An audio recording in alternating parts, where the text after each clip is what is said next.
కామారెడ్డి జిల్లా జుక్కల్ మండలం కండేబల్లూరు గ్రామంలో సిపిఎం పార్టీ సమావేశం నిర్వహించారు.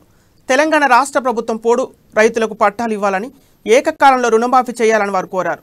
రాష్ట్ర ప్రభుత్వం పోడు రైతులకు పట్టాలు ఇస్తామని చెప్పి సర్వేల పేరు మీద కాలయాపన చేస్తుందని ప్రభుత్వ తీరుపై మండిపడ్డారు.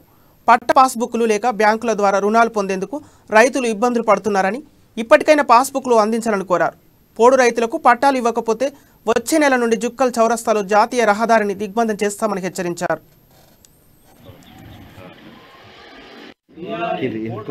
రైతు బంధు, పోడు రైతులకు రుణమాఫీ, పోడు రైతులకు రుణాలు, పోడు రైతులకు ఇన్సూరెన్స్. ఈ రోజు జుక్కల్ మండల్ లోని కండేబల్లూరు గ్రామంలో సిపిఎం పార్టీ ఆధ్వర్యంలో ఈ రోజు ఇక్కడ పోడు రైతులతో సమావేశం నిర్వహించడం జరిగింది. రాష్ట్ర ప్రభుత్వం పోడు రైతులకు పట్టాలు ఇస్తామని చెప్పి సర్వేల పేరు మీద, దరఖాస్తుల పేరు మీద కాలయాపన చేస్తుంది, సరైనది కాదు.